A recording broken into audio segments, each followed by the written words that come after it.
The prepping experts recommend that your bug out bag not weigh more than 25% of your body weight. Interesting, because I've seen bags that weigh over 100 pounds, and unless you're 400 pounds, that ain't 25%. So how can we reduce weight in our bug out bag to make sure it's under that 25% level? And is that too much or not enough? Let's talk about it.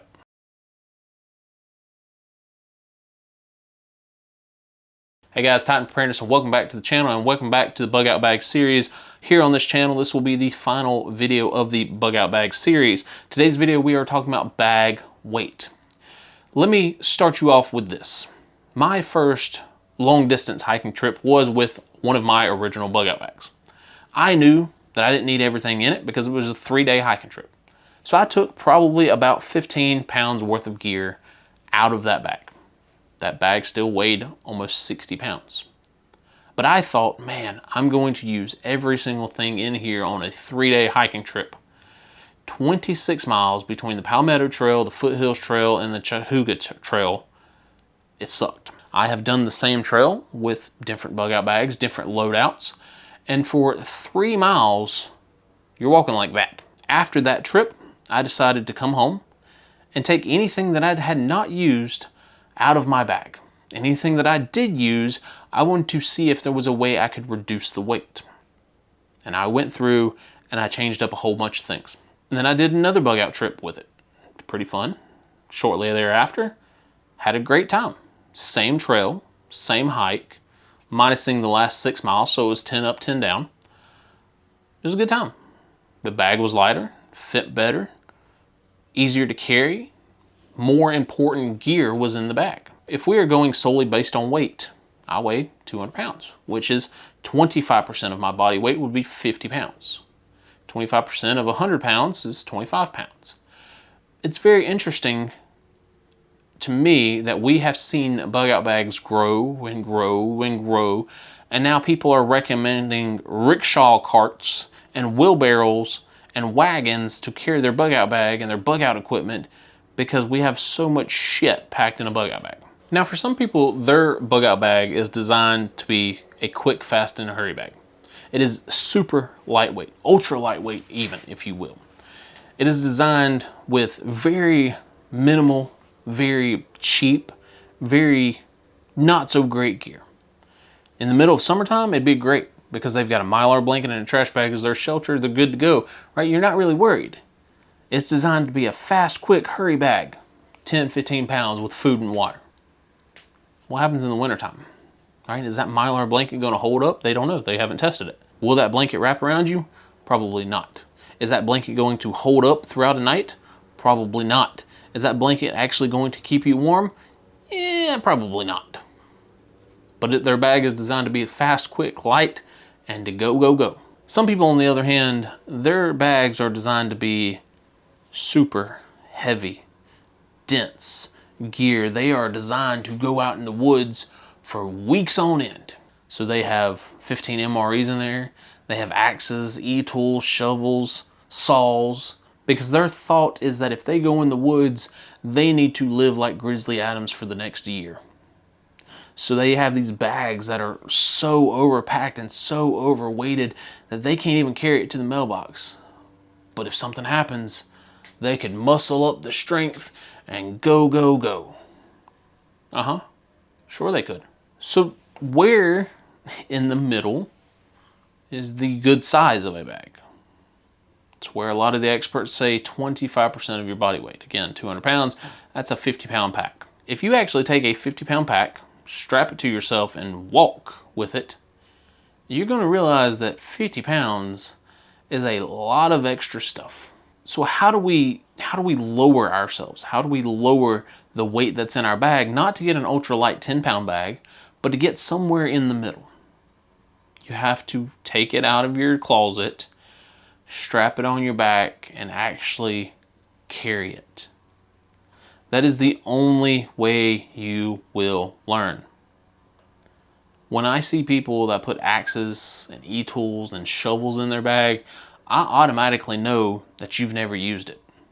When I see people putting life straws in their bag, I automatically know that they've never actually tested the life straw and they've never used it. The only way you can figure out what works and what doesn't work is by testing it. And now I understand, right? If you're packing out for 6 people like I do, your bag is going to weigh more because you don't want those kids carrying 30 and 40 pound packs when they weigh 30 and 40 pounds themselves. It makes sense, right? And that's when the wagon comes in, the rickshaws come in, the little wheelbarrow that Canadian Prepper's promoting now.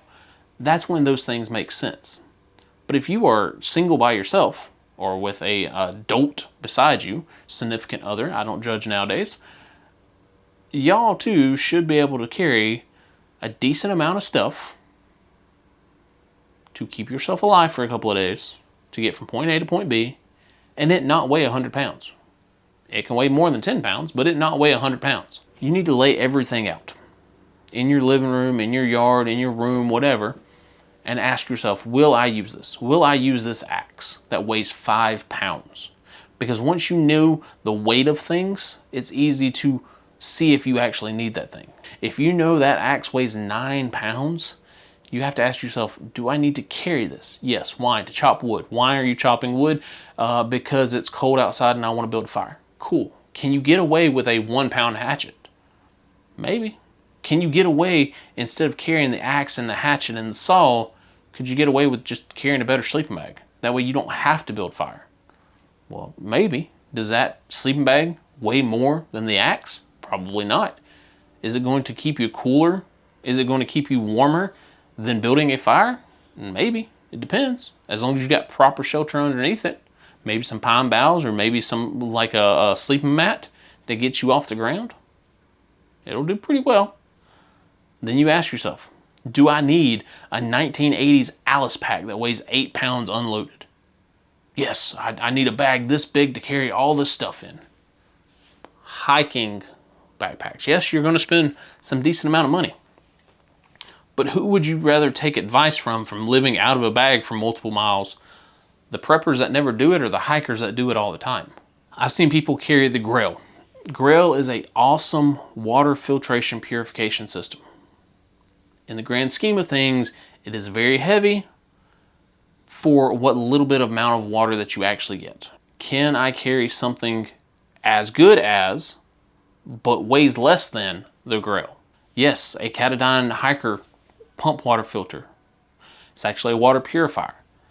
They make the Sawyer .02, which is a water purifier. Or if you're worried about viruses in your water, and that's why you're carrying the Grail, you could do a chemical treatment. You could boil your water. I don't recommend that every single time, but that is a way to take out the viruses. It kills the viruses. Again, chemical treatment, UV treatment. There is ways to cut weight, but you actually have to take the bag out and test it. Understand, for the longest time, prepping bug out bags was all about putting shit in a bag and then putting that bag in the closet. I am here to say we need to take the bags out of the closet and get them on the trail, get them on the road, get them down, because these 100-pound bug out bags are ridiculous. These ultra lightweight bug out bags that aren't even good for an overnight in your car, they are ridiculous too. 25% is a decent amount of weight. 50 pounds, maybe less if you weigh less than I do, that's a decent amount of weight, but it can quickly fill up by you putting all this extra crap in there. Do you really need 2 pairs of boots? Probably not. Do you really need 500-piece fire starting kit? Definitely not. Do you really need a Grail? Probably not. There are ways to reduce your pack weight, but the only way you can find out about it is if you get that bag out of the closet and actually go for a walk with it. Actually go camp with it. Actually go hike with it. Reduce the weight in your bug out bag by actually taking it out. 25% is a good number, but that number adds up quick.